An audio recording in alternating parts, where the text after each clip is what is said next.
Bismillah. Assalamualaikum warahmatullahi wabarakatuh.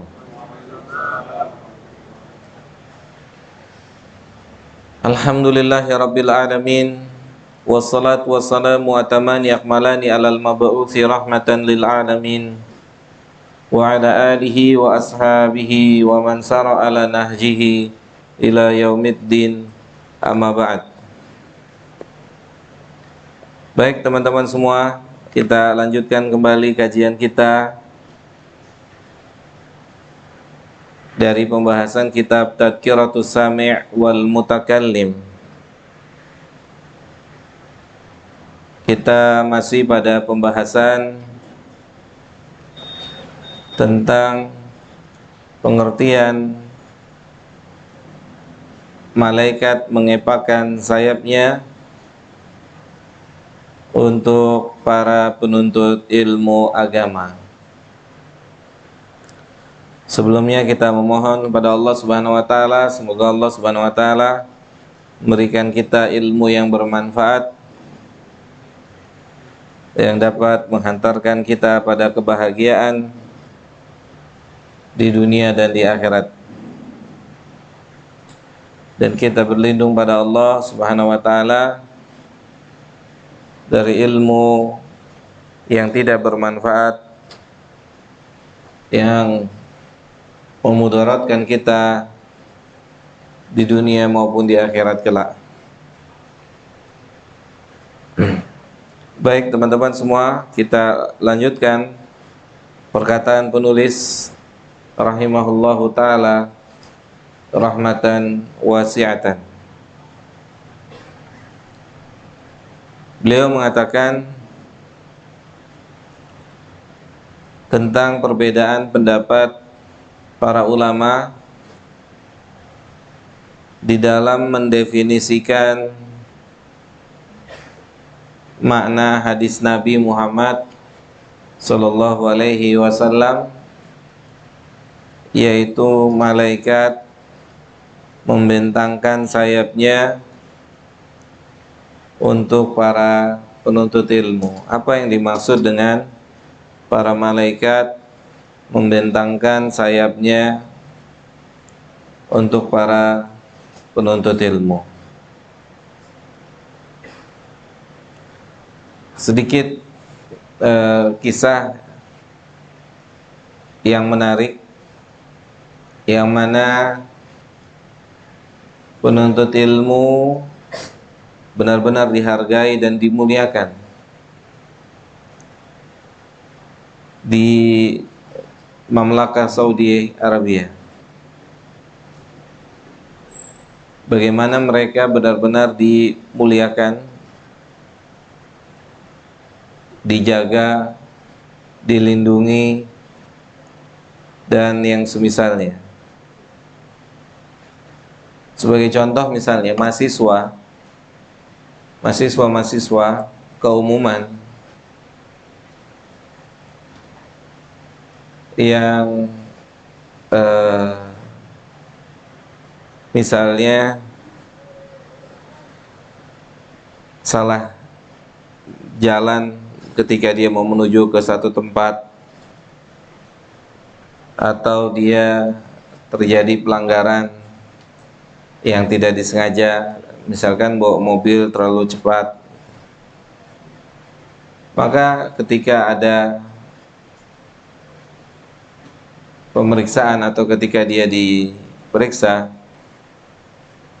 ketika dia sanggup atau dia bisa mengeluarkan bitokoh kartu mahasiswa, misalnya dia mahasiswa Jamiah Islamiyah misalnya, atau Jamiah Imam Su'ud gitu, maka entah wallahu a'lam gitu ya, apa itu sudah merupakan bagian peraturan negara atau tidak, tapi itulah yang terjadi ketika mahasiswa bisa menunjukkan bitokohnya, itu bisa diantar ke tempat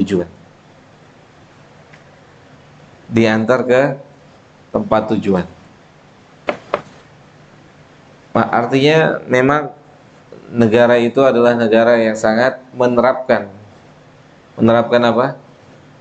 pemuliaan terhadap para penuntut ilmu, benar-benar dimuliakan, benar-benar masya Allah ya, para penuntut ilmu di sana itu sangat dimuliakan.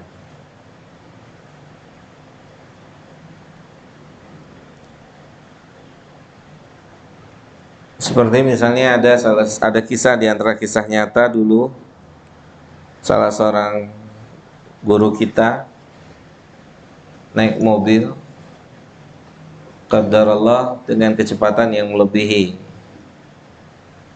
dan qadarallahnya dia nggak bawa bitokoh, nggak bawa kartu mahasiswa, maka akhirnya dia dihabes. Habes itu ditahan, tapi bukan tahanan penjahat, karena di sana ada habes, ada sijen. Sijen itu penjara khusus penjahat kriminal. Kalau habes itu kayak misalnya peringatan lah gitu ya. Tentu mereka nggak bareng sama pelaku kriminal atau kejahatan. Oke. Sang ustadz akhirnya dimasukkan ke habes dan minta izin untuk telepon dari pihak kepolisian setempat. Ya kan mereka lihat bukti ya, nggak ada bukti bahwasannya dia itu adalah mahasiswa, maka minta izin pinjam telepon untuk menelepon salah satu kawannya yang ada di jamiah. Ditelepon, kemudian teman yang ada di jamiahnya mengabarkan pihak jamiah. Akhirnya pihak jamiah itu langsung datang ke habes tadi. Maka surtoh atau polisi yang tangkap itu benar-benar seperti orang yang bersalah karena telah membawa seorang thalib atau mahasiswa. Padahal dia juga nggak salah juga ya, nggak keliru juga. Cuma ustadz yang cerita ini dia udah bilang ana thalib, tapi bitokohnya nggak ke bawah, bitokohnya tidak terbawa. Ya itulah kurang lebih bagaimana thalib atau pelajar benar-benar dimuliakan di Mamlakah Saudi Arabia.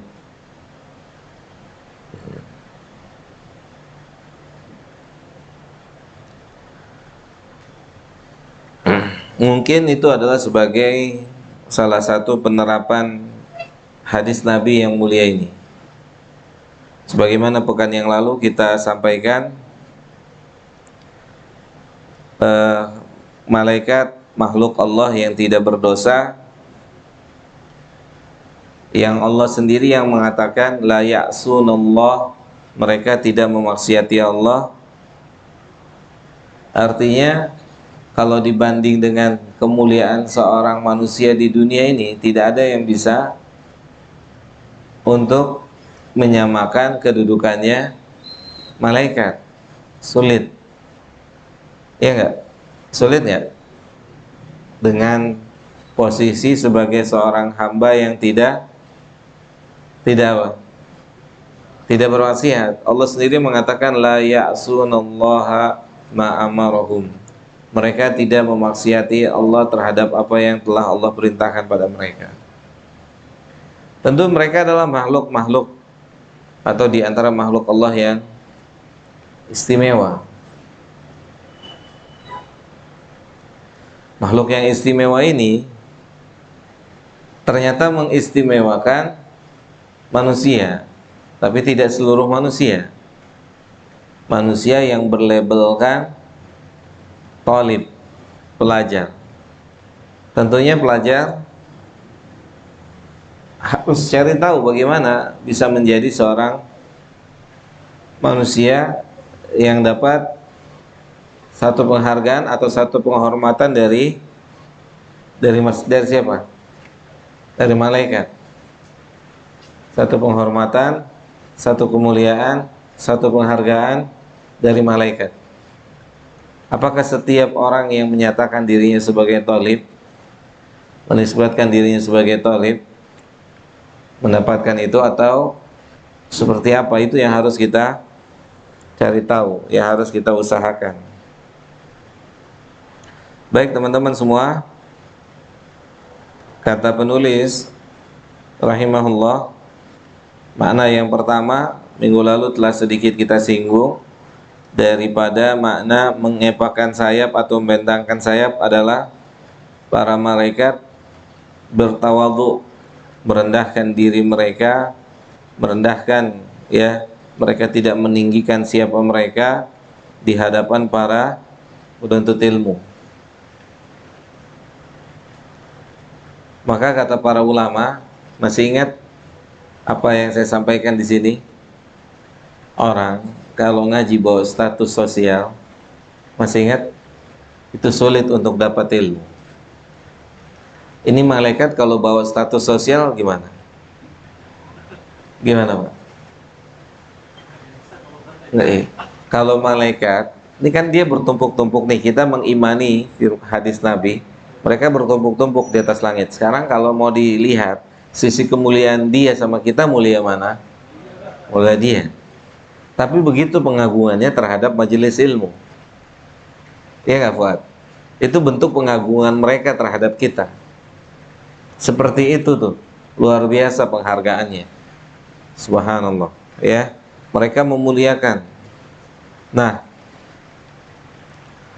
mereka menanggalkan status mereka sebagai malaikat. Oke?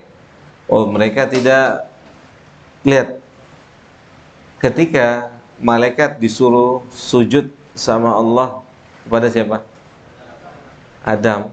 Sujud yang dimaksud bukan sujud ibadah. Antum harus tahu, ya. Sujud yang dimaksud bukan sujud ibadah, tapi sujud apa?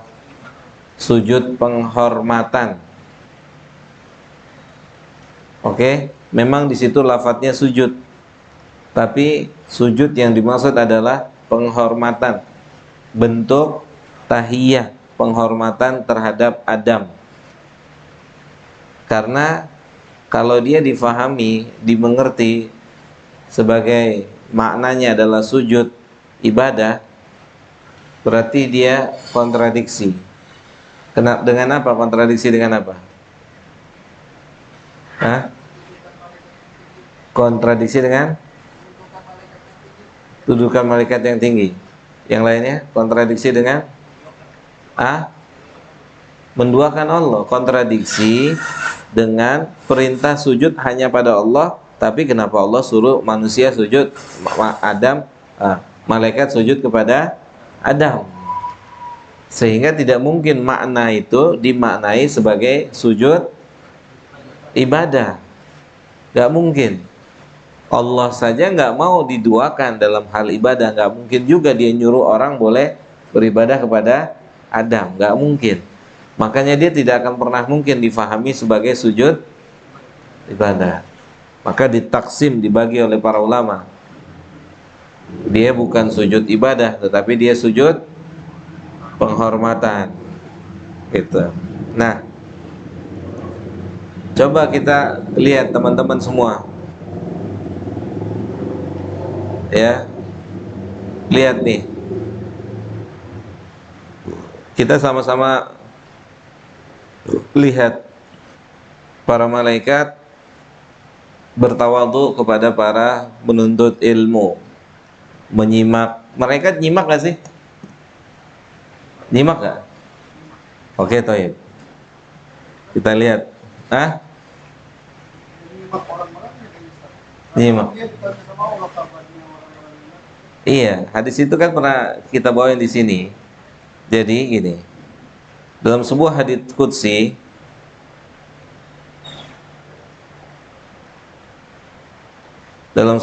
qudsi, disebutkan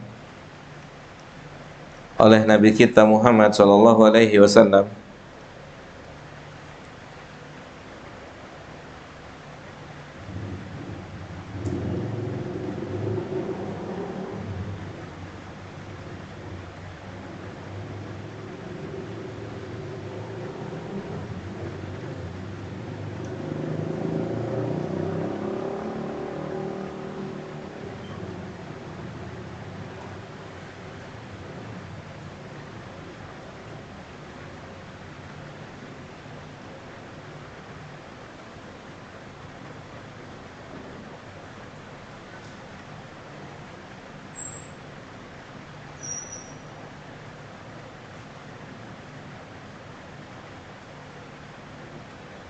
Benar.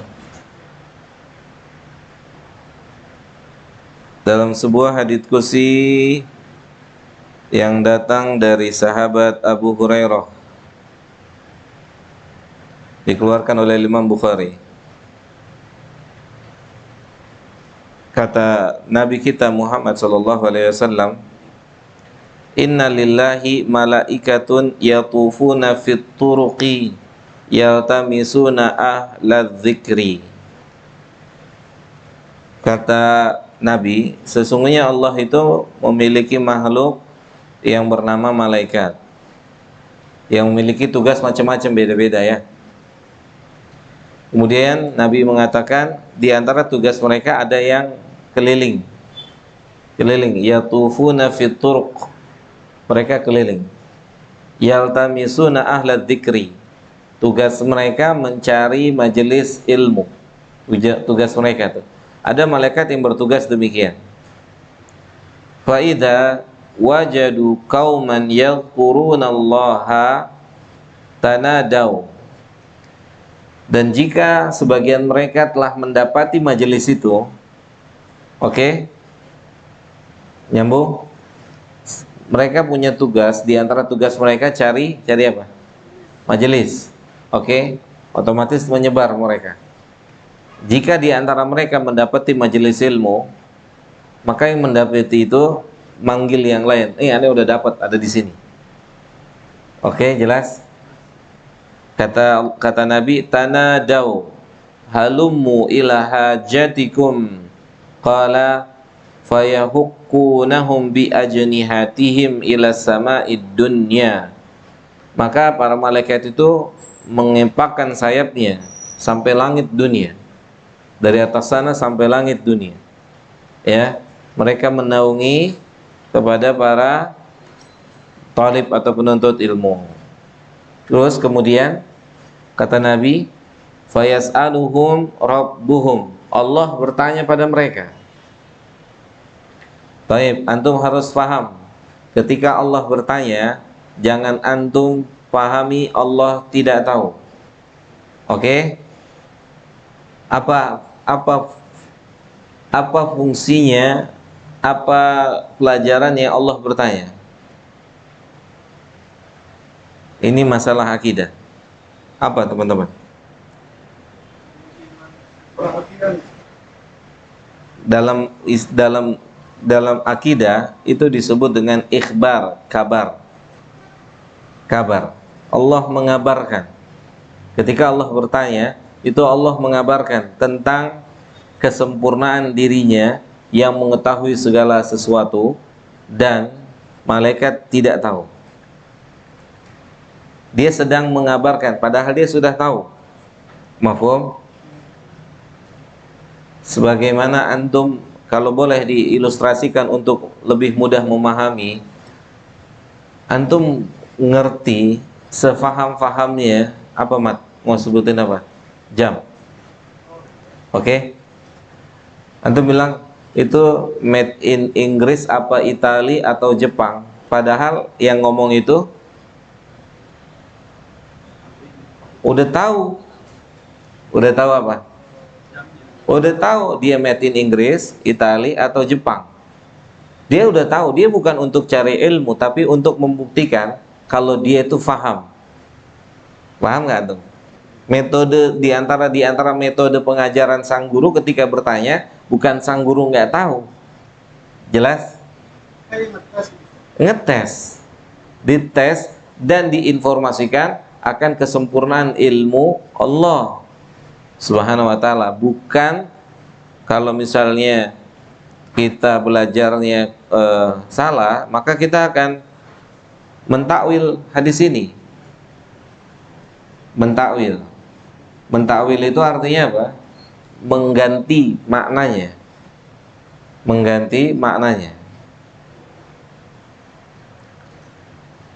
Wah, kayaknya nggak mungkin ya Allah bertanya. Kalau Allah bertanya berarti Allah nggak tahu nih. Oke, berarti ada yang kurang dalam mempelajari ilmu akidahnya. Ketika Allah bertanya, itu Allah sedang membuktikan bahwasanya hanya Dia yang tahu. Hanya Dia yang tahu, bukan Allah tidak tahu. Tidak ditakwil. Ini jelas, sangat jelas. Oke, jelas sampai sini?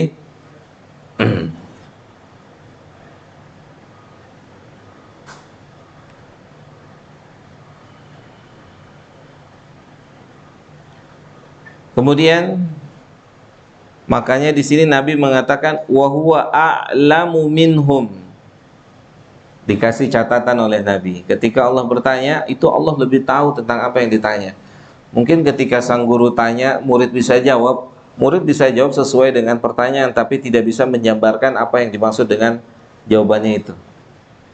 Oke, jelas? Ana tanya sama antum nih, Fuad. Fuad, apa dalilnya misalnya larangan makan dengan tangan kiri? Fuad sebutin dalilnya. Nabi mengatakan la ta'kulu bishimal fa inna syaitan ya'kulu bishimal. Bas, sampai di situ cukup. Antum tahu riwayat siapa? Dari jalur siapa? Bagaimana hadis itu keluar? Kepada siapa hadis itu disampaikan? Oke, itu diantara perbedaan antara seorang pengajar dengan yang belajar. Yang di kemudian hari ketika belajar dengan sungguh-sungguh, mungkin dia bisa memiliki ilmu itu. Oke, jelas sampai di sini? Makanya terkadang diskusi antara pelajar atau misalkan diskusi antara orang awam dengan pelajar itu tidak bisa dijalankan.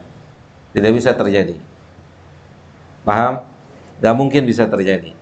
Karena beda kapasitas. Gak mungkin. Bagaimana mau berbicara tentang hadis sementara sang pengajar mengerti takhrij hadis, mengerti dalam ilmu hadis itu ada yang disebut jar wa ta'dil. Oke? Sementara orang awam belum masuk ke dalam pelajaran ini, terus mau diskusi tentang hadis, gimana caranya? Ada perbedaan sakofah atau kemampuan. Jarah wa ta'dil itu adalah sebuah pelajaran yang berisi tentang celaan dan pujian kepada perawi hadis. Jelas? Itu jarah wa ta'dil. Pelajaran tentang isinya adalah celaan dan pujian kepada perawi hadis. Oke? Coba kita sama-sama introspeksi diri atau kita sama-sama melihat diri kita. Saat antum berbicara tentang sebuah hadis, pernah nggak kebayang jarah wa ta'dil? Pernah nggak kebayang? Enggak kan? Yang kebayang apa? Isi hadisnya kan? Sahih nggak? Antum kan nggak kebayang tuh urutan nama orang-orang yang menyampaikan hadis itu. Bagaimana nilai mereka? Paham? Nilai mereka tuh berapa? Jadi di dalam ruwatul hadis itu mereka punya nilai, mereka punya poin. Ada yang namanya sikoh. Ada yang namanya ausak. Ausak itu di atasnya sikoh, itu khusus untuk para sahabat Nabi. Semuanya sahabat Nabi dihukumi ausak, di atasnya sikoh. Ada yang sikoh,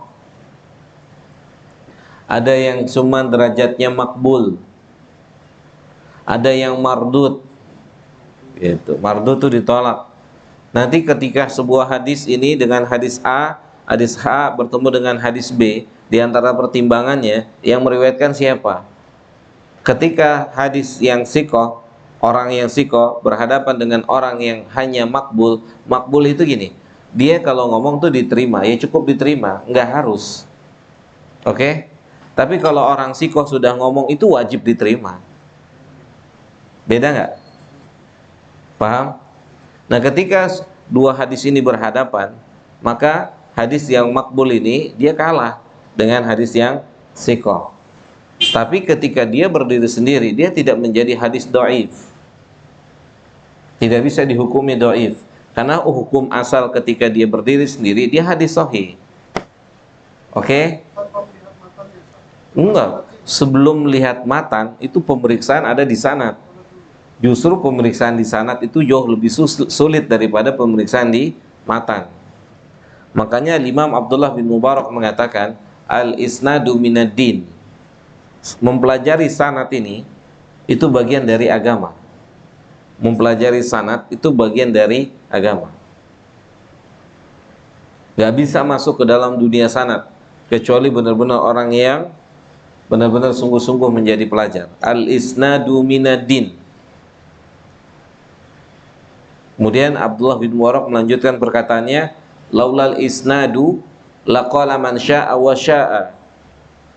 Kalau bukan karena perlindungan Allah kemudian melalui sanad, setiap orang bisa bicara agama sesuka-suka dirinya saja, semau dirinya saja. Oke, saya kasih contoh biar antum tambah paham. Masih ingat kisah tentang orang yang mengajarkan salah harokat di zaman Umar? Oke, masih ingat dalam surat At-Taubah? Masih ingat ya? Dia salah di dalam mengajarkan harokat dan itu terkoreksi. Itu salah harokat saja terkoreksi karena harokat saja bagian dari sanad. Tadi antum bilang fathah, kasroh, dhamma, mana buktinya? Sebutkan buktinya. Kalau dia itu berharokat fathah, kalau dia berharokat kasrah atau dhammah. Kalau harokat saja antum harus memberikan bukti ilmiah, bagaimana ilmu din? Siapa kalau gitu yang ngomong ilmu agama, kan gitu ya. Kalau bukan mereka yang memang ahlinya, ahlul ilmu, gitu, jelas.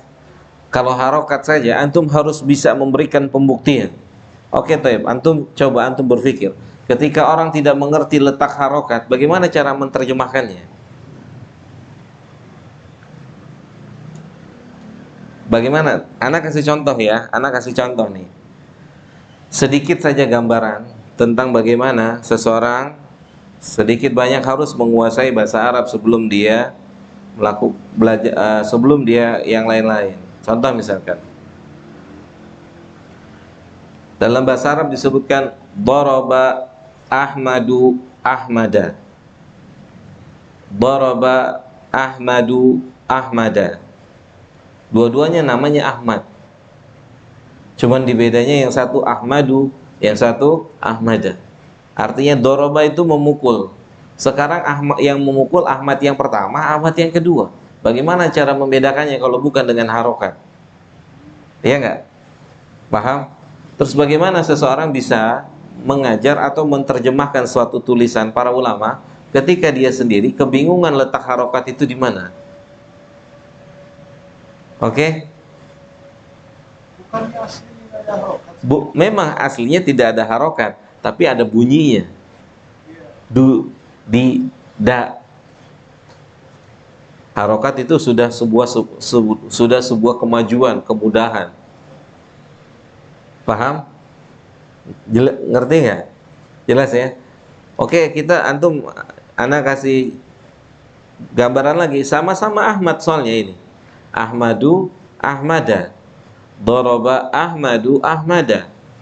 Mana yang dipukul, mana yang mukul. Mana pelaku, mana subjek, mana predikat, mana objek. Oke, harus paham. Jelas? Antum untuk mengatakan duda ya.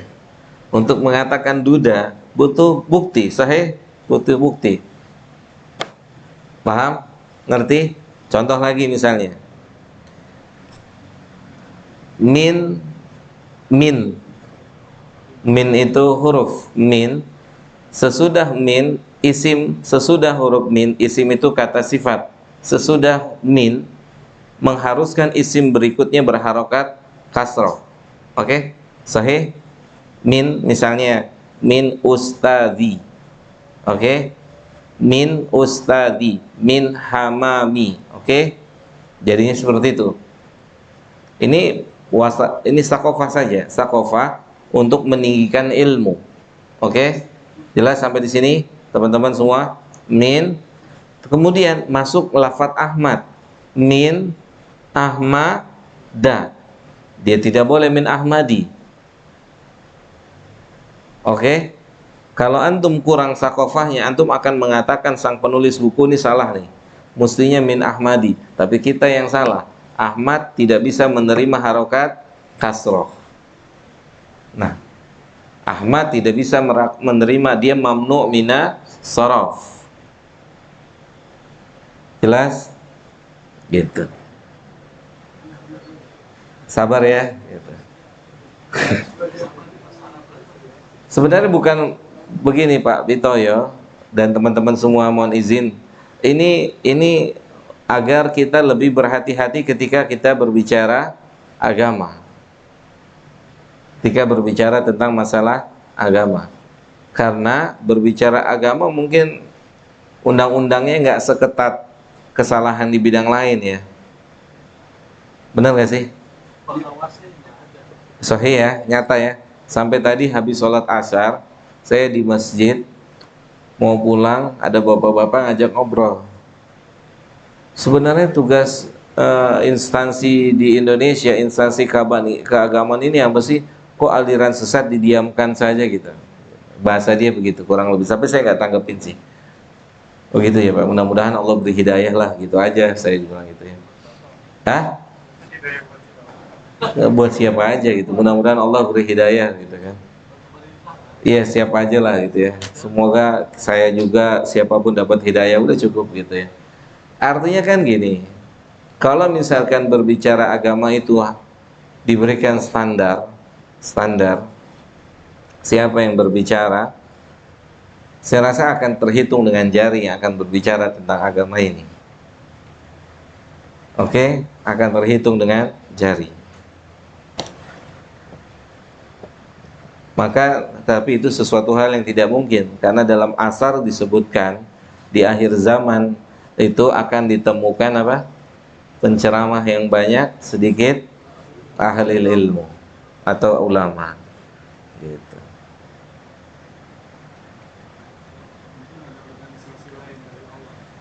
Ya, tentunya Pak, tentunya ada spesifikasi, tentunya ada ya, ada gitu ya. Ada standar sendiri gitu kan. Kalau dalam ilmu duniawi kan tentunya ada standarnya Pak ya.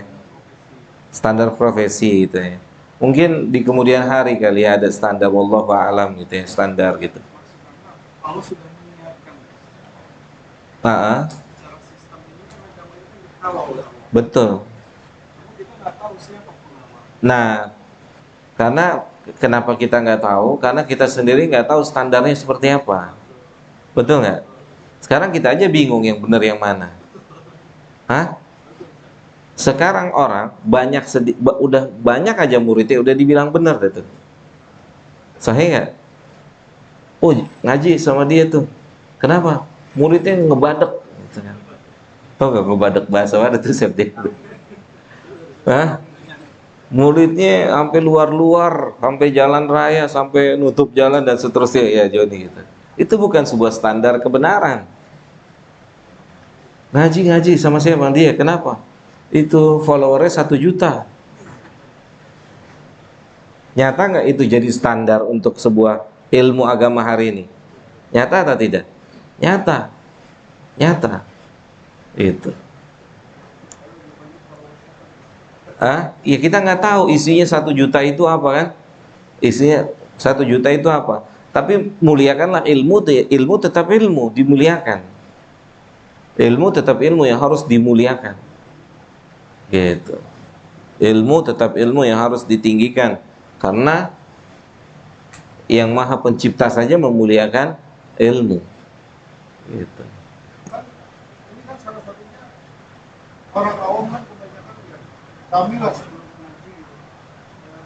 Kan tahunya dosa paling besar itu syirik. Iya. Yeah. Baru tahu ada dosa Lebih besar lagi. Baru tahu sekarang aja. Iya. Kenapa dai kurang, kayaknya kurang gitu menyampaikan soal itu gitu. Karena kita tahunya ya ini dari Pak Umar ini ya. Banyak sih ini. Oh ada dosa yang besar daripada sini gitu ya. Yang dari kecil sampai sekarang tahunya itu. Begitu tahu dan masuk akal gitu ya. Ya, oh kayaknya baru Ustaz ya. Saya belum pernah. Iya. Jadi gini, di dalam Al-Quran itu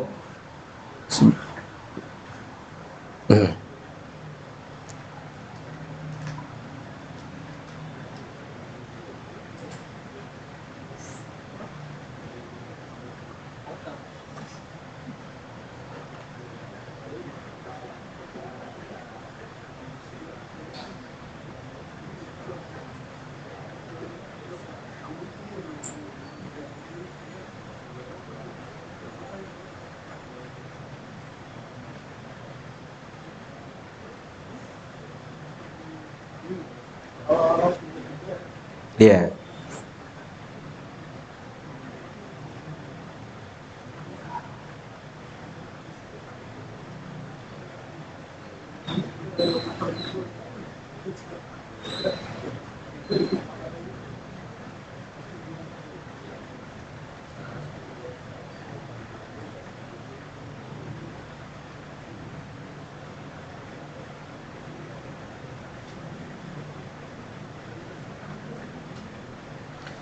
Iya, ketika Allah berfirman kepada Nabi Muhammad sallallahu alaihi wasallam dalam surat Al-A'raf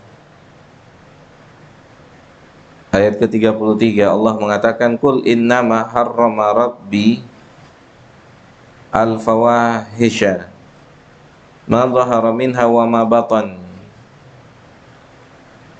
Kemudian Allah Ta'ala mengatakan, memperinci apa yang diharamkan, perbuatan keji yang tampak dan yang tersembunyi,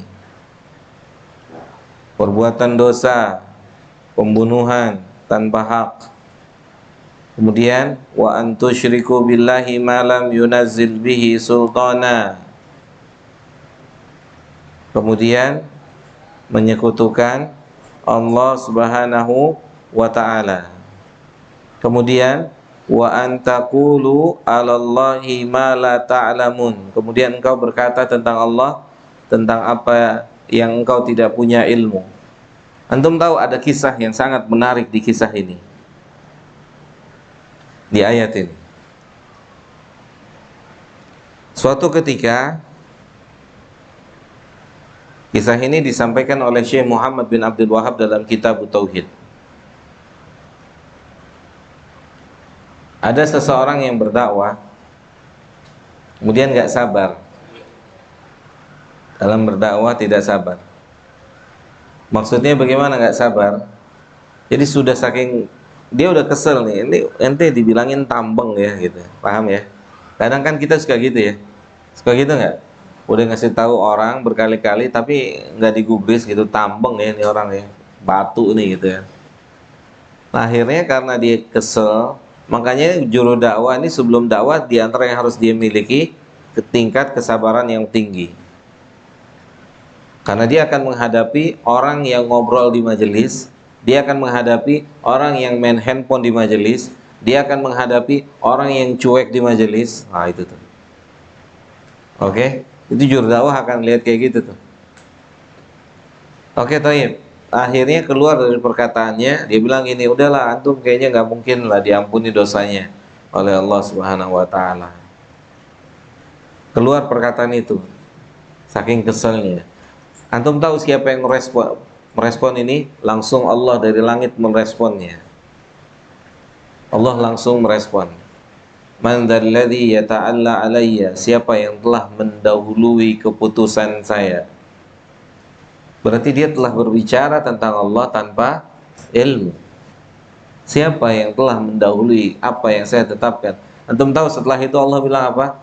Qad ghafartu lahu. Saya ampuni dia di kemudian hari dia bertobat.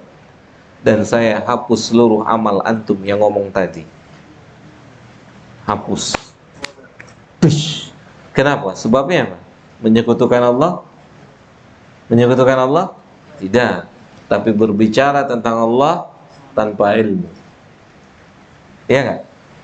Antum udah kebanyakan dosanya. Gak diampunin, gak ada pintu tobat buat antum, terlalu besar dosa antum, gak ada harapan. Oke? Gak ada harapan. Udahlah, siap-siap aja di neraka gitu.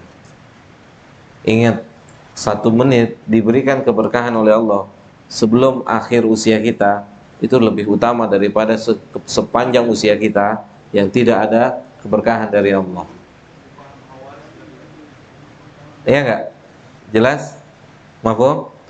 Allah bilang dalam hadis qudsi itu dihapus seluruh amalnya. Gitu. Nanti tahu dari mana main tahu-tahuan ngucapin kayak gini? Bahasa kitanya kan gitu. Siapa yang buat keputusan kayak begini? Kan itu bahasa kita. Berarti kan benar-benar harus benar-benar diteliti dan diliti sebuah ilmu itu. Kita harus tahu tinggi dan mulianya ilmu. gitu. Tinggi dan mulianya ilmu. Makanya mohon izin, saya ingin sekali memuliakan ilmu sebagaimana ahlul ilmu memuliakan ilmu. Misalnya ada orang datang, Ustaz, isi kajian. Oke, kajian, datang dulu. Kita ini mau bicara ilmu. Kita ini bukan mau ngobrol warung kopi, tapi kita mau bicara perkara yang besar, yang sampai semut di lubangnya itu memohonkan ampun. Harus dimuliakan, harus dibesarkan. Bagaimana cara dan seterusnya.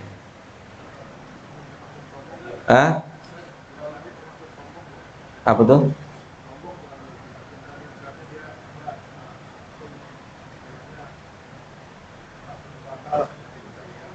Iya, termasuk kesombongan dia. Antum kayaknya masuk neraka lah ya gitu. Tapi perlu diketahui juga gini, eh, harus dibedakan teman-teman semua. Ketika misalnya saya bilang sama Hikmat atau sama Deka atau sama Faisal, Sal, kayaknya antum jangan belajar ini dulu deh, antum belajar yang ini dulu, nggak tepat gitu. Belajar ini tuh antum kurang tepat, antum belajar yang ini dulu nih, antum kuasain di sini, ini kurang tepat untuk antum hari ini. Ketika saya bilang seperti itu bukan berarti saya sombong, atau bukan berarti orang yang bicara itu sombong, tidak. Kalau misalkan itu sombong, seharusnya Aisyah radhiyallahu anha saat membenarkan fatwanya Abu Hurairah tuh punya fatwa, ya. Abu Hurairah dulu pernah punya fatwa, mengeluarkan fatwa apa?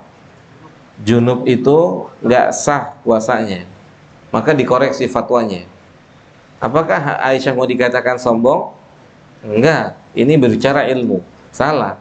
Atau misalnya tadi ya Om Sandi, misalnya teman-teman semua, oh itu tadi harokatnya salah, mestinya fathah jadinya dia baca kasroh, mestinya kasroh kenapa dia baca dhammah. Jelas? Mahfum? Jelas. Kalau tadi orang tadi itu jelas ada kesombongan di situ, ada mendahulukan ketetapan Allah. Karena orang misalkan nih, belagu amat loh gitu, masa itu dibilang salah, dibilang salah gitu, benar nggak? Begitu nggak? Cara menyikapi sebagian orang kan begitu ya, belagu amat. Bukan masalah belagu atau tidak belagu. Kalau belagu kan harusnya Aisyah dibilang belagu dulu tuh. Kenapa? Karena Aisyah mengkoreksi fatwanya Abu Hurairah yang secara keilmuan, secara riwayat hadis Aisyah jauh dibanding Abu Hurairah. Mahfum sampai sini teman-teman. Tapi yang terpenting kan adalah sebuah pembuktian.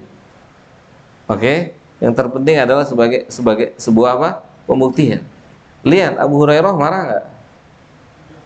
Enggak. Abu Hurairah nggak marah, justru berterima kasih karena ditunjukkan kekeliruannya. Terima kasih ditunjukkan kesalahannya terhadap fatwanya. Gitu. Abu Hurairah jadi rendah nggak di bawah antum? Hah? Gimana Septian? Tetap tinggi atau jadi sekelas sama antum? Tetap tinggi. Oke, tetap tinggi. Bukan sedang direndahkan, bukan. Tidak. Kan sebagian kita ada orang salah gitu kan? Ya gitulah kurang lebih. Tapi harus dimiliki sikap seperti sikapnya Abu Hurairah. Oke, terima. Mau terima.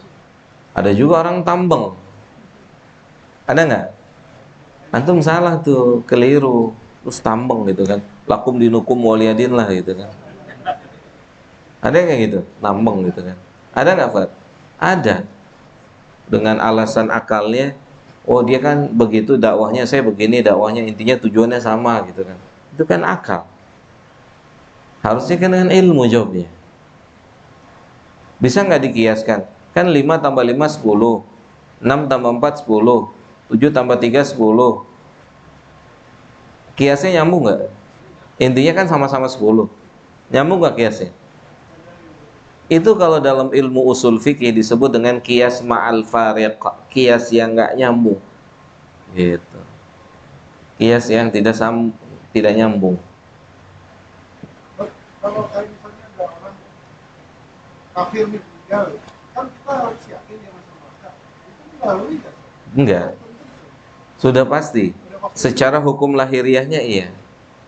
Jadi kalau misalnya ada orang kafir gitu kan, mati anaknya terus ngobrol, oh iya, gue yakin bapak lu masuk neraka.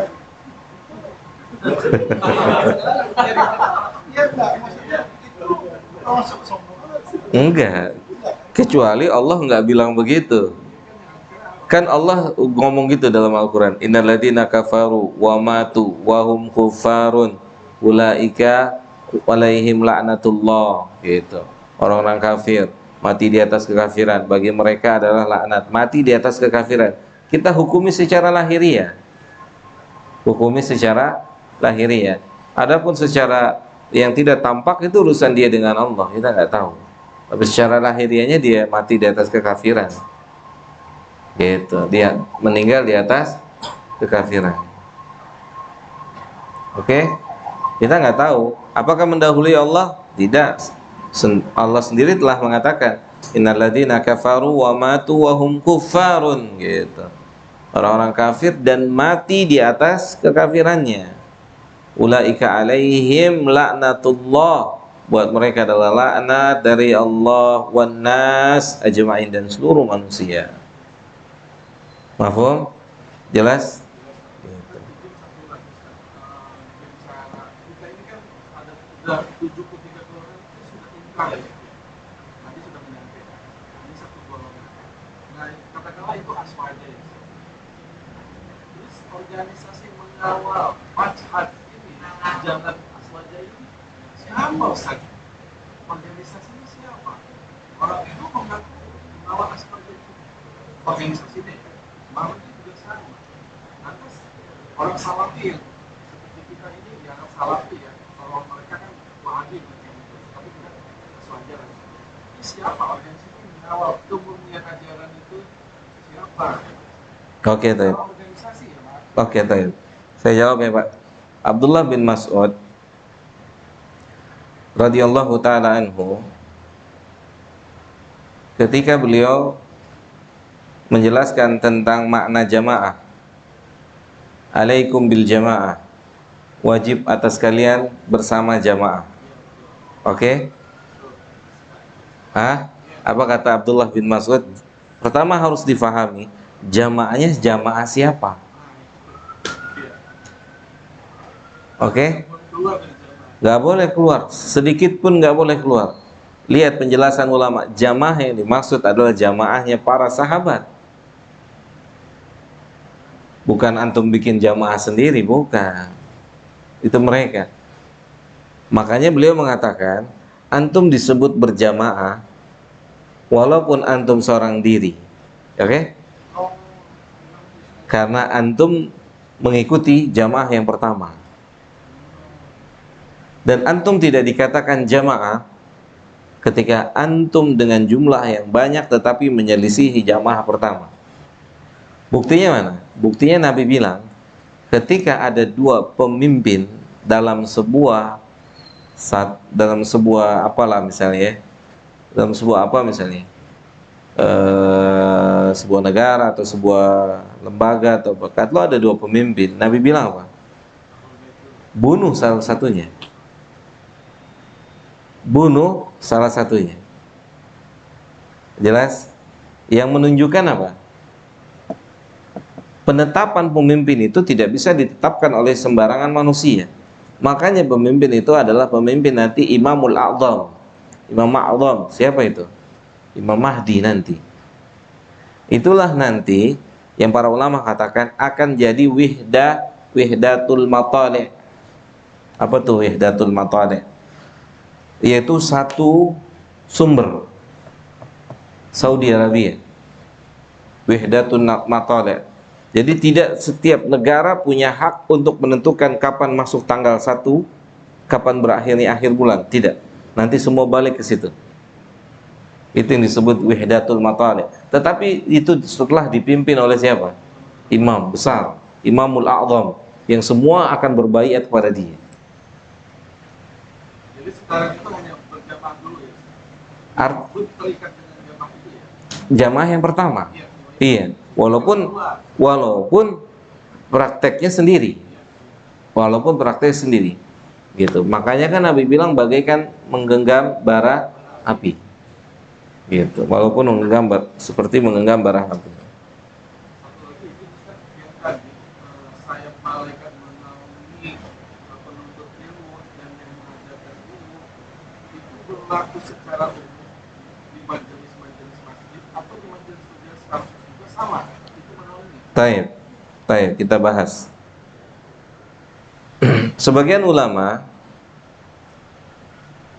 menjelaskan tentang hadis Nabi ini.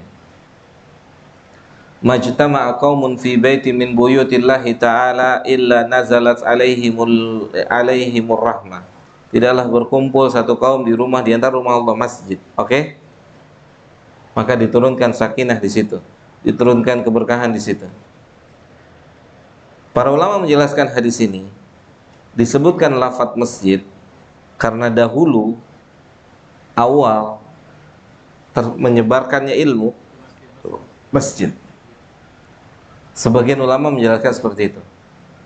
Dahulu nggak ada pondok, orang masuk kelas, nggak ada. Oke, tayyib. Sehingga para ulama mengatakan maka yang diambil yang menyebabkan mereka mendapatkan rahmat adalah perkumpulan dengan hadis yang akan saya bacakan ini. Perkumpulan yang disebutkan nama Allah Subhanahu wa ta'ala. Hadis yang tadi yang Allah bertanya kepada mereka, fayas'aluhum rabbuhum. Di sini tidak disebutkan tempat, tapi di sini disebutkan tempat orang menyebut nama Allah berkumpul. Oke? Tetapi Pak, kalau ditanyakan afdal masjid, Al-Imam Abdul Aziz, Umar bin Abdul Aziz mengatakan, umat ini akan senantiasa berada di atas kebaikan selama ilmu disebarkan di masjid. Karena yang masuk sini tidak mungkin, tidak akan pernah bisa dibedakan yang mana kaya, yang mana miskin, yang mana pintar, yang mana tidak pintar, yang mana ini dan itu nggak bisa dibedakan ketika udah masuk ke sini. Nyata? Gitu. Yang mana ini tidak mungkin bisa dibedakan ketika sudah masuk sini. Makanya ketika pembesar-pembesar Quraisy itu datang nemuin Nabi untuk minta jadwal sendiri, langsung Allah yang jawab.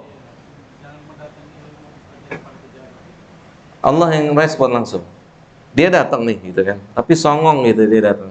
Dia bilang ada Suhaim Romi, ada Khabbab bin Ar, ada sahabat-sahabat miskin itu. Aneh mau majelis sama antum, tapi yang itu tuh tolong singkirin dulu gitu. Allah turunkan firman-Nya, wala tatrut, jangan antum usir mereka. Allah tuh yang respon langsung. Jangan antum usir mereka. Tentunya makna ini sangat luas. Maknanya, oke? Kata Allah jangan usir mereka. Itu Nabi nggak beri sampai disebutkan oleh para ulama ahlu tafsir itu sempat terfikir oleh Nabi, deh sekarang antum balik dulu gantian mereka. Sempat Nabi terfikir seperti itu, tapi itu belum keluar. Allah sudah turunkan ayat itu. Udah deh, ini orang-orang besar datang, gak enak dilihat ya, ente sana aja dulu gitu kan. Nah, kurang lebih bahasa kita kayak gitu. Antum sakit hati nggak gitu? Gimana? Di sini kan? Nah. Walaupun tidak terucap di sini. Oh kecewa Pak. Kecewa, nangis bisa Pak. Kalau dia punya iman nangis, ya Allah, beginikah Islam? Beginikah Islam? Makanya langsung yang respon yang punya agamanya. Wala tatrut, jangan diusir. Sampai Allah bilang wasbir nafsaka, sabar sama mereka. Sabar sama mereka. Gitu. Coba apa pola pikir orang-orang cerdas. Kita ini harus punya backingan orang besar, orang tinggi, orang besar, karena kalau mereka backing kita akan punya kekuatan dan kekuatan. Berarti imannya cetek. Ya enggak? Imannya cetek. Cetek dong imannya. Mestinya dia belajar kitab tauhid lagi 20 tahun. Ya enggak? Lihat dong. Kalau saya tahu nyawa saya ada di tangan antum, gimana? Kata dia, saya jadikan antum tandingan buat Allah. Itu tauhid luas, luas. Bisa nggak Nabi cari perhatian kepada orang atas? Sangat bisa, sangat bisa. Oke? Tapi Nabi cari perhatian kepada yang di atas lana, Rabbul Izzah. Gitu. Makanya Abu Sufyan, ya, sebelum dia masuk Islam, ketika para sahabat dikejar-kejar, tahu kisahnya? Sahabat nih dikejar-kejar ketika mau hijrah ke Habasyah, ditahan. Orang-orang yang datang ini, Abu Sufyan diantaranya sebelum Muslim, dia kasih orang-orang Muslim pada saya, mau disiksa sama dia. Kata Heraklius, dia tanya bilang, pengikutnya Muhammad itu siapa? Orang-orang besar, orang-orang kecil. Pengikutnya Muhammad itu keumumannya masakin, orang-orang miskin. Masuk Islam tuh Heraklius. Pas, tapi panjang kisahnya, tentunya pertanyaannya banyak. Raja Najasyi itu masuk Islam, Masya Allah. Di antara pertanyaan itu, Muhammad tuh pengikutnya siapa? Kan begitu. Oke? Jelas? Gitu. Kalau kita touring harus masjid ya Ustaz. Apa? Kalau touring untuk kajian harus jalan alam masjid. Kalau memang mungkin, memungkinkan itu jauh lebih utama. Tapi memang bukan menjadi sebuah penghalang utama, tidak. Artinya kalau misalkan kita tidak mendapati masjid, bisa di mana saja. Tapi kalau ditanya afdoliyah masjid. Sekarang saya mau tanya Pak, orang mau ke rumah antum permisi nggak? Orang mau ke rumah Allah gimana? Lebih nyaman mana? Jujur aja. Aduh, pintunya ditutup lagi gitu kan. Kalau mau ke rumah bapak nih gitu kan. Tapi mau ke rumah Allah, dia masuk aja tuh, sholat tahiyatul masjid, ya nggak? Nyata nggak? Gitu. Iya. Bagaimana kolerasinya antara memuliakan ilmu, yang sembarang bicara tentang ilmu, dengan beberapa hadis, misalnya contoh misalnya baliwani wal ayah, manda ilal buddha, kolerasinya bagaimana? Taib. Anda jawab ya. Taib. Nabi bilang apa? Kata Nabi apa? Balighu anni walau ayat. Sampaikan dari Nabi, bukan dari kepala antum. Bukan dari kepala kita. Kebanyakan kita sampaikan dari siapa? Hadisnya Nabi, pemahamannya mafhum? Suka-suka dia. Padahal Nabi bilang apa? Adi dari saya. Berarti harus nyambung dong. Paham nggak Fuad? Sahih, saya setuju, sangat setuju, karena itu hadis balighu anni walau ayat. Pertama, kita harus sepakati yang disampaikan berarti harus berasal dari Nabi. Sahih? Ya nggak? Sepakat nggak? Masuk pemahamannya. Iya, satu dulu. Yang disampaikan harus setelah penelitian para ulama sah, bisa dipulangkan pada Nabi. Sepakat nggak sampai di situ? Oke. Yang kedua, pemahaman. Apakah itu yang dimau oleh Nabi atau itu yang dimau sama antum?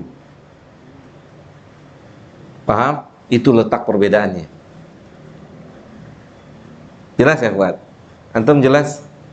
Antum menyampaikan ayat, antum menyampaikan hadis, tapi bisa jadi sesuai apa yang antum mau, bukan Allah dan Rasulnya mau. Jadi berat dong, Ustaz. Oh iya, oh iya, Saya cuma satu ayat ini. iya. Bicara motor kalau ada Sahih, sahih, benar. Karena untuk apa? Menjaga apa? Menjaga ketinggian ilmu, menjaga ketinggian ilmu. Kalau enggak kan Imam Abdullah Mubarak itu udah mengatakan laqala man syaa masya. Orang akan sembarangan bikin apa? Orang akan sembarangan bicara tentang agama ini. Panjang dikit jenggotnya peci putih ngomong. Hah? Iya kan? Kesono sini pakai baju putih ya. Iya. tapi jadi beban sebenarnya. Sebenarnya nggak beban kalau jujur. Oke, yang repot, nggak jujur. Ustadz silakan. Oh iya siap. Hah? Harusnya jujur dong. Anda bukan ustadz. Jujur. Kadang kan kita memaksakan diri, benar. Akhirnya terbongkar siapa antum. Benar buat. Kalau jujur kan udah cukup. Oh, Anda bukan, nggak pantas Anda di sini, duduk di sini. Ada nggak pantas di sini, nggak pantas. Jangankan gini, makharijul huruf itu orang kita bisa tahu ini orang bukan ahli. Oke? Kalau antum sudah sampai tingkat itu, ngedengar orang baca Al-Quran, antum bahkan tahu dia bukan ahli ilmu. Ketika dia tidak pandai mengucapkan makharijul huruf, dia bukan ahli ilmu. Coba antum fikir pakai logika antum, bagaimana dia mengucapkan makharijul huruf saja salah, dia mengajarkan ilmu agama. Hah? Jelas? Terus apa yang diajarkan? Ini sebenarnya buat saya juga dan buat kita semua. Artinya agama ini punya apa, Mas? Namanya Dedi kan? Agama ini punya standar. Harus ditinggikan, Fuad. Apa? Masya Allah ya. Imam Malik punya kitab apa namanya? Al-Muwatta. Sahih? Imam Malik punya kitab Muwatta. Imam Syafi'i itu mau belajar kepada Imam Malik, tapi Syafi'i kecil. Imam Malik punya prinsip, dia nggak terima murid kecil. Imam Malik tidak terima murid kecil. Tapi Imam Syafi'i kekeh mau tetap belajar. Kata Imam Syafi'i, saya punya sesuatu. Apa yang antum punya? Saya hafal Muwatta. Muwattanya Malik dia hafal. Baca. Dibaca depan yang bikinnya. Ajib. Begitu. Hah? Ya enggak? Langsung talib. Sama ketika antum nanti duduk misalnya, mudah-mudahan Allah mudahkan ya. Kita punya niat berangkat tanah suci ya. Insyaallah ya.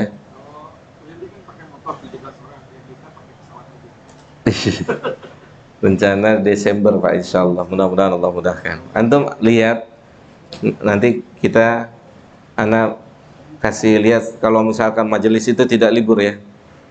Londi mudah-mudahan semua dimudahkan. Ada majelis, ntar antum lihat majelis itu. Oke, nanti saya bilang, ntar kita tanya sama yang duduk di majelis itu. Bagaimana jadi muridnya Syekh? Itu diantara jawabannya, biar antum bisa jadi muridnya Syekh, antum harus ngerti ilmu faraid. Oh, itu waris. Iya. Kalau antum ngerti ilmu faraid, antum bisa jadi muridnya Syekh, duduk di majelisnya. Tapi kalau cuma jadi mustami, Syekh Fauzan ditanya, saya dengerin kajian antum, oke? Melalui media sosial. Nih, Syekh Fauzan, hafizahullah. Saya dengerin ceramah antum melalui medsos, langsung ataupun rekaman. Apakah saya terhitung murid antum? Syekh bilang, tidak. Mustami. Pendengar. Duduk di majelisnya. Duduk. Mustami. Bedanya apa? Beda. Sekarang gini. Nih. Seorang syekh menyampaikan sesuatu. Tek tek tek tek tek tek tek tek. Di kemudian hari, apa yang dia sampaikan diganti, berbeda. Hari ini dia bilang A, 5 tahun lagi dia bilang B. Oke? Dia ganti. Dalam dunia ilmu itu sudah biasa. Qaul qadim, qaul jadid itu sudah biasa.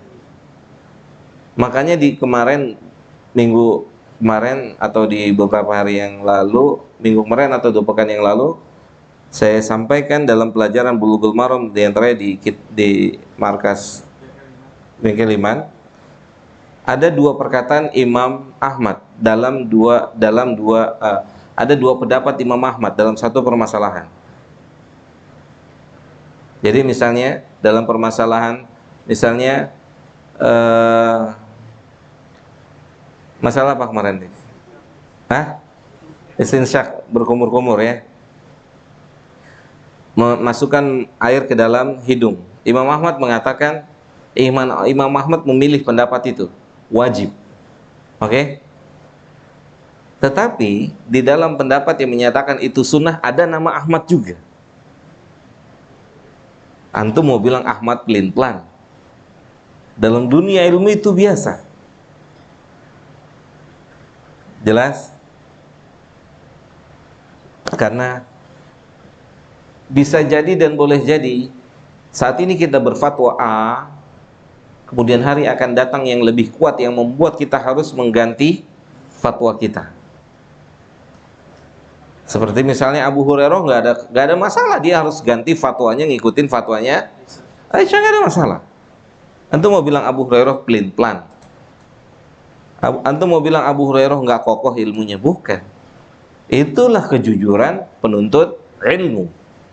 Oh, saya salah berarti, saya harus ganti, rubah, ralat, revisi. Ya nggak Faisal? Revisi biasa dalam dunia ilmu. Yang nggak biasa kalau Abu Hurairah mempertahankan apanya?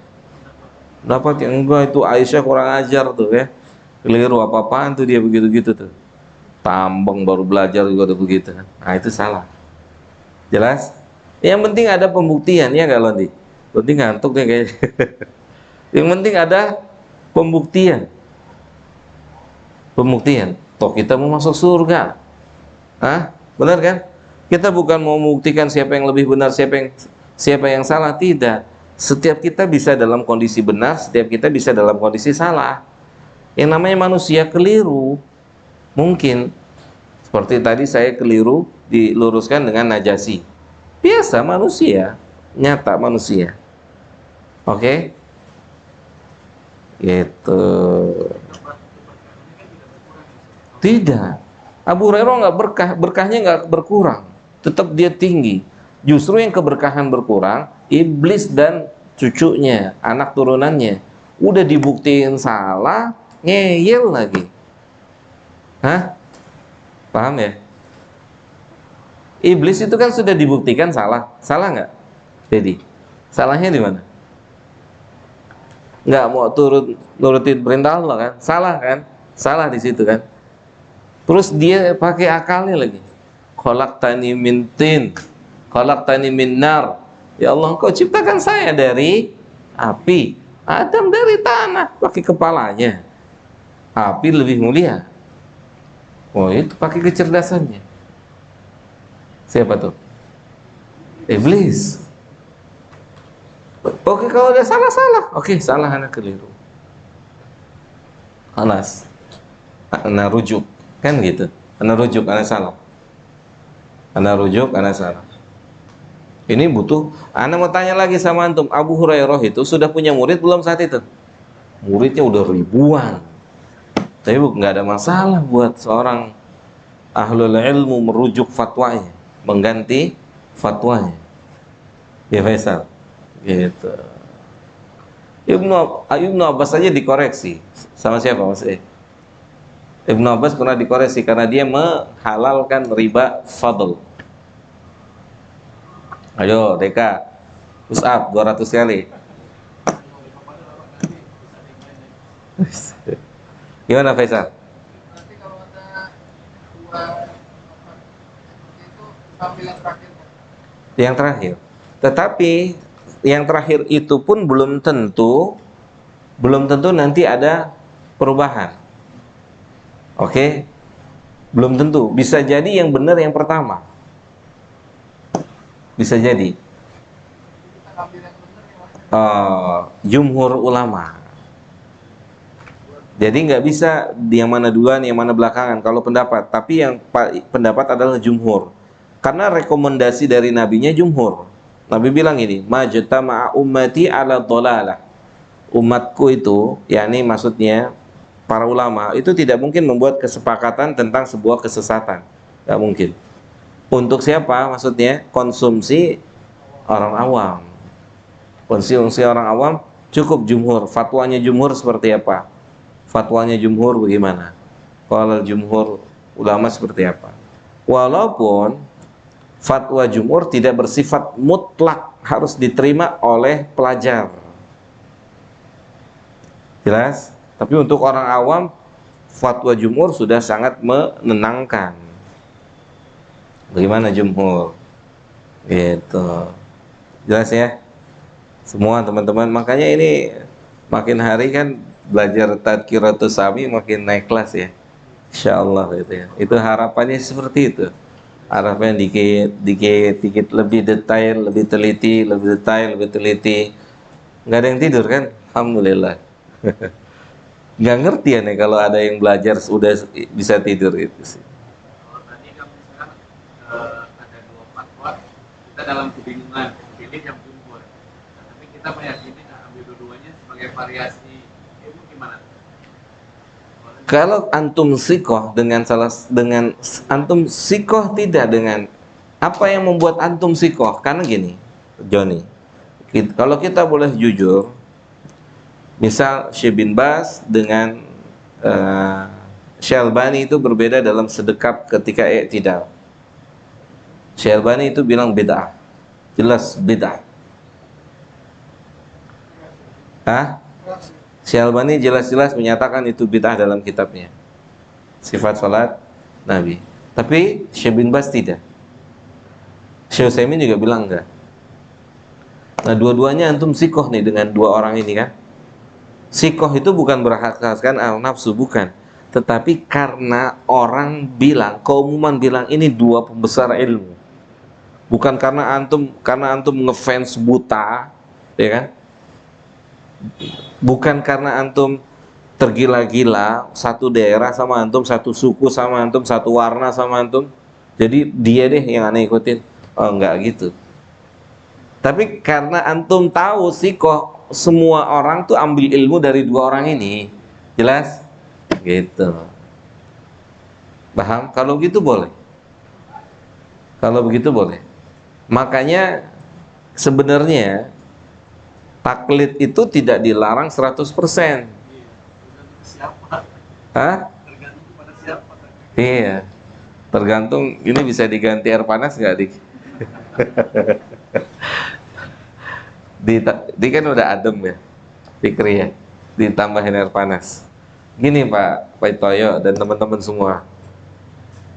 Udah jam 9 nih, aneh ngeliat jam 9 nih, gimana nih? Hah? Lanjut. Lu kan baru nikah, gak mau pulang. Wih, mumtaz. Iya kan? Nih, Anda mau ngomong apa ya tadi, Fuad? Hah? Oh iya, taklid. Taklid. Ternyata taklid itu tidak dilarang 100% dalam agama kita. Yang dilarang taklid a'ma, taklid buta. Taklid buta itu apa? Setiap orang ngomong begini-begini antum terima. Itu dilarang. Gak boleh. A'ma itu taklid buta. Kita ini semua muqallid, taklid. Kita ini muqallid, tapi bukan taklid buta. Kalau taklid buta itu nggak butuh dalil. Pokoknya kalau dia ngomong ikutin aja deh gitu kan. Hah? Ya antum jadiin aja dia. Apa? Nabi gitu kan. Kalau setiap ucapan dia harus antum ambil gitu kan. Antum jadiin aja dia nabi kan gitu. Hah? Jelas? Tapi di sini kita taklidnya taklid basirah, lihat mana dalilnya, mana ayatnya, pemahaman siapa, bagaimana penerapannya, begitu. Jelas Joni? Mafhum? Itu pelajar. Kira-kira kalau pelajarnya kayak gitu, pengajarnya panas dingin ya? Hah? Terkoreksi terus. Gitu, nggak apa-apa, bagus. Makanya ntar dulu ya Fuad sebentar ya. Makanya yang belum kita terapkan di sini, itu murojaah pelajaran sebelumnya. Oke? Saya mau tanya tuh semua yang saya ucapkan pada antum, misalnya antum masih ingat nggak? Sufyan itu ada dua. Sufyan siapa? Satu lagi? Yang satu berasal dari mana? Satu berasal dari mana? Masih ingat? Yang satu ahli apa? Yang satu ahli apa? Itu masih ingat? Nah, itu sudah saya sampaikan. Harus paham, karena itu ilmu, gak ada di pasar. Itu harus antum Kita kenalan sama mereka, terbiasa kenal dengan mereka. Terbiasa kenal dengan mereka. Makanya antum nanti dalam ilmu, dalam periwayatan hadis, antum akan lihat nama yang tulisannya ain mim ra itu ketika bukan untuk Umar, maka biasanya akan ditambahkan huruf waw. Tapi ketika untuk Umar ibn Khattab, maka dia tidak ada wawnya. Nah, itu belum pernah saya sampaikan. Oke, nanti kita belajar dikit insya Allah. Gitu. Gimana Fuad? Terkait ini masalah tadi ada dua fatwa katanya jumhur ulama ambil yang ini, tapi ada pendapat yang kayak masalah ibu hamil menyusui dia kodok atau bayar fidyah gitu.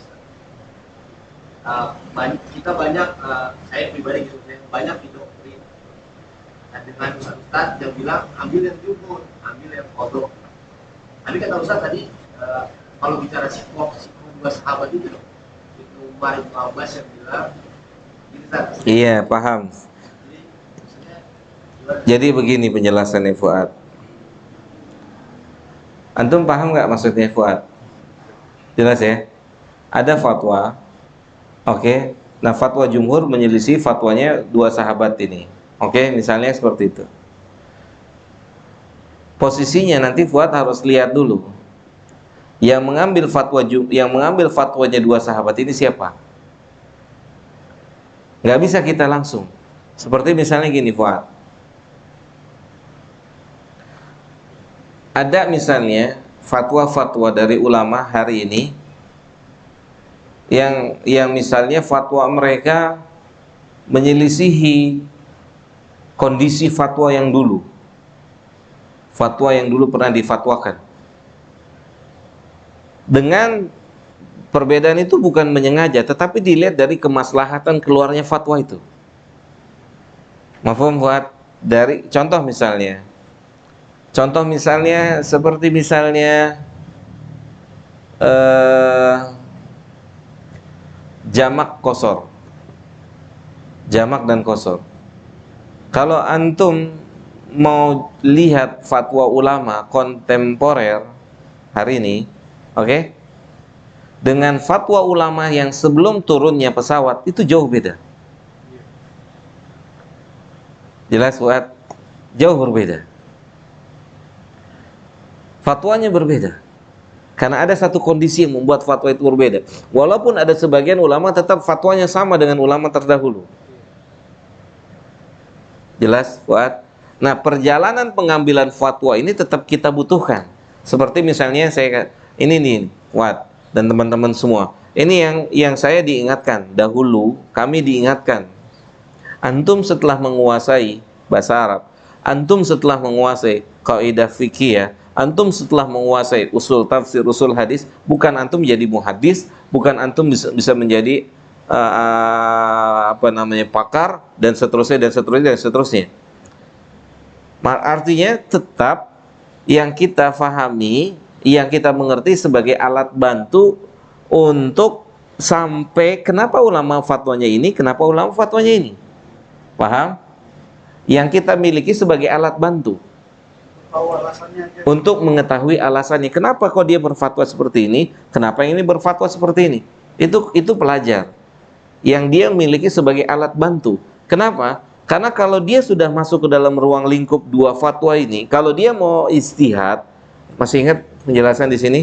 Kalau dia mau istihad, dia nggak boleh masuk ke dalam dua fatwa ini. Dia harus keluar. Mujtahid mutlak itu nggak boleh nyontek. Siapapun yang nyontek maka keluar dari nama mujtahid. Paham buat? Tapi selama kita meneliti dua fatwa diteliti, maka kita bukan mujtahid mutlak. Kalau kita teliti, kita nggak lihat dua fatwa yang sudah jalan. Tetapi hasil teliti itu tidak akan pernah mungkin keluar dari dua fatwa ini. Kalau hasil penelitian kita keluar dari dua fatwa ini, pasti penelitian kita salah. Oke? Karena khilaf yang mu'tabar, antum harus tahu juga, khilaf yang mu'tabar itu adalah apa yang dikhilafkan oleh para ulama. Khilaf yang mu'tabar itu khilaf yang diakui itu sebagai sebuah perbedaan pendapat, itu yang diperselisihkan oleh ulama. Tapi kalau ulama tidak berselisih, maka seharusnya di bawah ulama itu tidak boleh ada selisih. Selisih tentang apa kita? Bahasanya gitu. Jelas? Paham buat? Jadi Fuad dan teman-teman semua, ya nanti Fuad lihat bagaimana ulama yang mengedepankan fatwa, kayak misalnya gini. Contoh lainnya, Abdullah bin Umar itu yang meriwayatkan hadis potong jenggot segenggam. Hah? Abdullah bin Umar yang mengeluarkan. Nabi tidak mencontohkan. Tapi sahabat gitu. Iya, itu disebut dengan hadis apa? Siapa yang tahu? Hah? Hasan? Bukan. Jenis hadis apa? Gorib? Bukan. Ayo, siapa? Bukan. Perbuatan sahabat yang tidak dilakukan oleh Nabi tapi diketahui oleh Nabi. Hah? Takririyah. Perbuatan sahabat yang tidak, Yang perbuatan sahabat yang tidak dilakukan oleh Nabi tetapi diketahui oleh Nabi. Tapi nggak dilarang. Tapi nggak dilarang. Itu disebut dengan hadis takririyah. Seperti misalnya apa? Sholat 2 rakaatnya Bilal. Itu bukan pekerjaan Nabi, pekerjaannya Bilal. Tapi Nabi tahu. Maka pengetahuan Nabi tentang amal sahabat itu jadi sunnah. Jelas Pak Pitoyo? Pengetahuannya Nabi, walaupun sebuah amal tidak dikerjakan oleh beliau, maka perbuatan sahabat itu jadi sunnah. Makanya antum mungkin bingung. Kalau salah pasti dilarang. Seperti orang mau puasa, nggak buka. Seperti orang mau membujang, tidak nikah. Seperti orang mau qiyamul lail, nggak tidur. Kan dilarang sama Nabi, nggak boleh. saya salah pengertian Ustaz. Mm-mm. Jadi waktu hadis ini kan Rasulullah tidak menghabiskan langsung. Betul. Tapi sahabat melakukan itu diketahui oleh sahabat lain menjadi hukum para sahabat. Yang saya tangkap itu. Iya. Jadi gini Pak. Sebenarnya pembahasan bukan ke situnya Pak. Bukan ke arah itu. Oh iya siap. Jadi pembahasannya gini. Abdullah bin Umar adalah orang yang meriwayatkan, membawa hadis ini, yang membawa keterangan ini, yang membawa riwayat ini. Tentunya secara ilmu yang membawa jauh lebih tahu. Oke? Sehingga sebagian ulama membolehkan tahlik, memotong segenggam. Sebagian. Saya tidak mengatakan seluruh, karena di sini khilaf. Sebagian ulama tetap menggunakan panjangkanlah jenggot tanpa batas, artinya sepanjang-panjangnya. Makanya antum lihat sebagian ustadz jenggotnya udah panjang lebat begini kan. Oke? Julian Saf coba. Dia tidak masuk gelap ya. Jumhur ya. Paham Fuad? Jadi apa ilmu yang kita miliki, saya sampai hari ini gitu, diingatkan, masih ingat pesan itu. Hati-hati.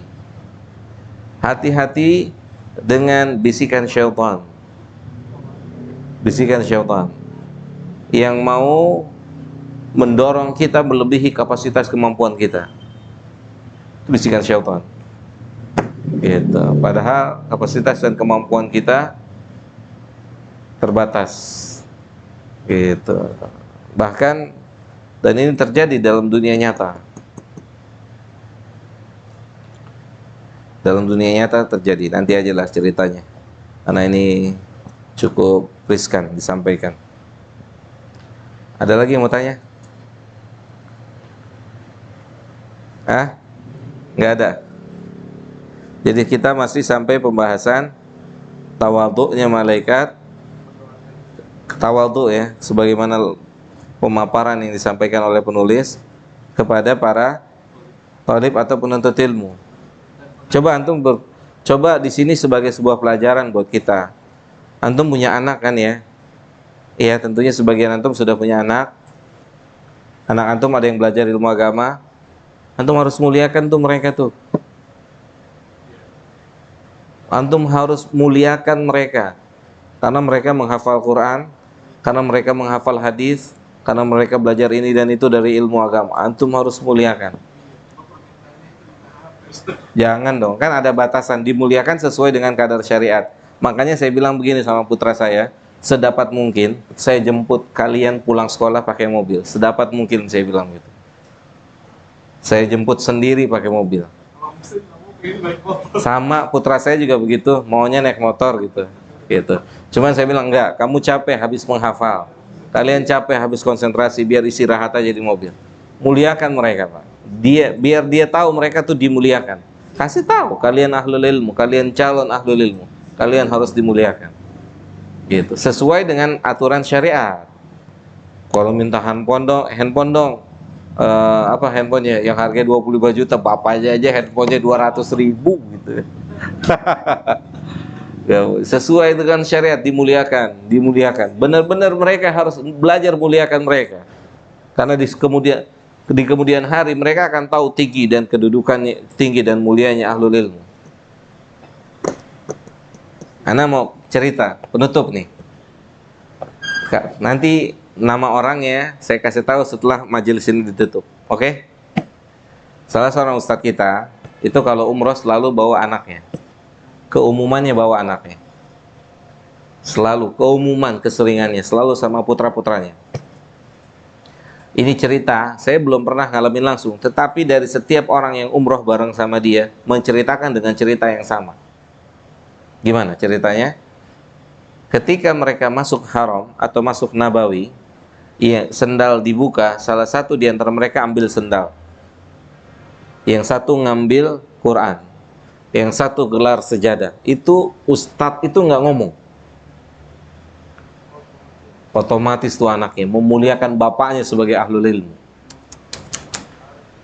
Hah? Iya. Antum mau tahu nama ustadznya, nanti tutup dulu majelisnya. Oke, karena saya nggak tahu ustadz itu bersedia atau tidak disampaikan kan? Gitu. Dan itu disampaikan bukan oleh 1-2 orang yang pergi umroh bersama dia. Berarti kan putra-putrinya dapat contoh ilmu dari siapa? Dari ayahnya. Dapat contoh, praktek. Dia lihat bapaknya. Bagaimana kalau bapaknya cuma pandai memberikan teori? Hah? Gitu. Atau bapaknya nggak mendukung. Kalau jujur bapaknya, nah ayahmu tidak hafal Quran. Ayah ingin kamu hafal Quran. Ayah ingin kamu dimuliakan oleh Allah, karena orang yang dimuliakan oleh Allah adalah orang yang dekat dengan Al-Quran. Dimuliakan insyaAllah. Gitu. Bapak nggak hafal Quran, ayahmu tidak hafal Quran, ibumu tidak hafal Quran.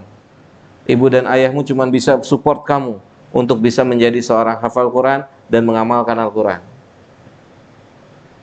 Gitu. Oke? Selesai? Mau kisah yang dibunuh? Hah? Kisah orang yang dipanah nggak mati? Hah? Belum selesai kisahnya? Pemuda. Oke, gini kisahnya. Kisah ini disampaikan oleh Imam Nawawi dalam kitab Riyadhus Shalihin. Kisahnya adalah di zaman dahulu Nabi kita mengatakan ada seorang raja. Ada seorang raja. Yang raja ini punya dukun. Rajanya punya dukun. Apa? Iya, penasihat spiritual lah bahasa gitu. Raja itu punya dukun. Yang suatu ketika dukunnya merasa dirinya udah tua. Oke? Dukunnya merasa nih udah tua nih, kemampuan udah mulai melemah dan seterusnya, fisik udah mulai loyo gitu. Akhirnya dia bilang sama raja, ente cari pemuda yang saya akan wariskan ilmu saya. Oke, jelas sampai sini? Maka dicarilah seorang pemuda. Ketemu pemudanya. Untuk diajarkan ilmu dari sang dukun. Jelas? Oke. Deal. Maka sang pemuda dijadwalkan untuk bertemu dengan sang dukun misalnya di hari apa gitu ya. Tetapi setiap perjalanan sang pemuda menuju rumah sang dukun atau tempat sang dukun itu selalu melewati rumah pendeta, rahib. pendeta rahib yang sedang memberikan kajian. Maka sang pemuda itu selalu duduk di situ sebelum ke tempat dukun. Begitu. Jadi dia selalu telat datang ke si dukun, selalu telat datang ke dukun. Terus dia bilang sama sang pendeta, nanti saya bilang apa? Kalau saya sampai di sana, saya awalnya dia cerita, saya kalau sampai sana saya dipukulin terus, dipukulin karena telat. Antum bilang aja, habasani ahli. Kata sang rahib itu, habasani ahli. Keluargaku menahanku. Ini bahasanya tidak secara vulgar jelas, tapi kan keluarganya luas, siapa yang menahan, bentuk penahanannya seperti apa kan gitu ya. Tidak diajarkan berbohong, tidak. Oke? Tauriyah namanya dalam Islam itu disebut dengan tauriyah. Antum udah makan, Sal? Udah. Padahal yang dimaksud dengan Faisal udah makan tuh tadi sahur gitu. Itu dalam Islam disebut dengan tauriyah. Antum udah makan malam ini, Sal, nggak bisa bohong deh itu. Oke? Udah belum? Belum. Oke, ya jelas sampai sini. Oke. Bolak-balik akhirnya digebukin nih sama siapa? Dukun, karena dia telat, nggak on time. Akhirnya dia bilang sama si pendetanya, udah bilang aja habasani ahli gitu kan. Sampai rumah otomatis kan telat juga kan? Kenapa? Karena masuk ke dukunnya telat, otomatis pelajarannya lewat jam pelajaran, otomatis sampai rumah telat, diomelin lagi di rumah, bingung dia. Nah begitu. Suatu ketika, tapi udah jam 9 lewat, ini kisahnya sangat panjang, sampai di sini dulu deh. Anda nggak mau menzalimi siapapun juga. Mudah-mudahan ya antum ingat sampai di sini ya. Kisahnya cukup panjang. Ya, kisahnya cukup panjang. Takutnya antum ada yang sudah harus pulang. Wassallallahu ala nabiyina Muhammadin wa ala alihi wa sahbihi ajmain. Subhanakallahumma bihamdika asyhadu an la ilaha illa anta astaghfiruka wa atubu ilaika. Assalamualaikum warahmatullahi wabarakatuh.